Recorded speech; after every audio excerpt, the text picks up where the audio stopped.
Greetings collectors and welcome to today's retro game review. You join us in part 5 of the Sega Saturn Capcom Fighter miniseries.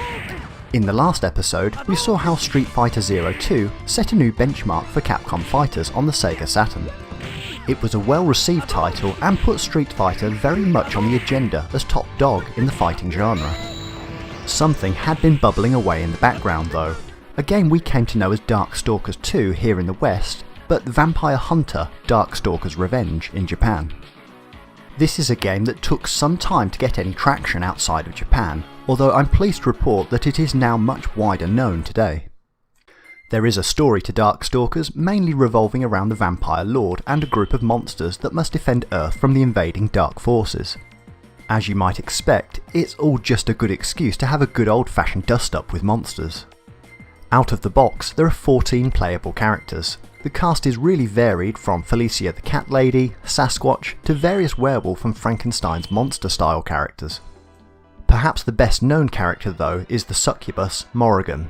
Since her appearance in the Darkstalkers series, she's made it into various other media including books, anime, and of course the later Darkstalkers and Capcom Vs games. Whether intended or not, she's become the best known face of the series. It's clear that this is not a Street Fighter clone due to the roster, but obviously shares a lot of similarities. The rounds play out in a very well established pattern of combos and special moves. Overall, there's nothing too groundbreaking in the gameplay to make it stand out over Children of the Atom or the Zero series. As such, Darkstalkers has always been the Capcom series on the outside and has never really hit the mainstream in say the way that the Marvel games or Street Fighter series have. That's not a bad thing though, and it's not as if Darkstalkers had to try hard, as it does have its own particular fanbase. While the mainstream are off throwing fireballs and trying to outdo each other with fancy upgrades, Darkstalkers happily sits apart, being its own entity. It doesn't have to live up to a huge franchise such as Marvel, or receive the pressure that each Street Fighter release has to be the best, and stay the best. No, Darkstalkers is its own world, has its own fans, and has kept a very distinct feel to it. Looking at the graphics, it's clear that there is quite a bit of pixelation, and certainly nowhere near the amount of polish that the Zero series has. What we are left with though is a unique feeling fighter. I first played Vampire Hunter many years ago when I was getting into the Japanese Sega Saturn library, and I wasn't particularly blown away. If you're looking for the ultimate fighting game on the system, then this just simply isn't it. However, something strange happened. Despite its quirks and low profile, I actually came to really appreciate the series. The game mechanics all work well, the movesets are simple, and the character design is really well thought out. I want to say that Vampire Hunter is a bit of a guilty pleasure.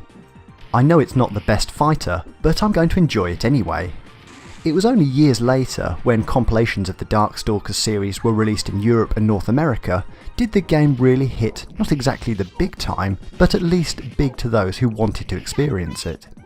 The game does tend to descend slightly into button bashing territory, particularly if you are playing with a friend, but it's button bashing of the best kind. Vampire Hunter is a really fun game. Capcom were able to make the game stable and balanced enough through their wealth of experience, and let designers loose on rather outlandish character designs, all because there was no pressure. Vampire Hunter is exactly the type of game that you can pull out around Halloween for some good old-fashioned monster beat-em-up fun. The music in the game is excellent and has some particularly gothic tunes, which should go down well if you're looking for some background atmosphere for Halloween. Vampire Hunter remains the surprise success in Capcom's Saturn library. It's quirky, has great personality, and there's definitely fun to be had here. It wouldn't be until 2 years later in 1998 that we would get the sequel, Vampire Savior, also known as Darkstalkers 3 outside of Japan. First though, Capcom were going to get very busy with the Sega Saturn hardware by cramming 3 games into 1997. A Street Fighter game, a Marvel game, and a Street Fighter X-Men crossover game. Capcom's master plan was slowly revealing itself. We were getting ever closer to seeing the 32-bit Capcom universe unification. An era that paved the way to ensure that one day all Capcom fighters could be interchangeable. The last time we had seen a Capcom Marvel game on the Sega Saturn was X-Men Children of the Atom in 1995.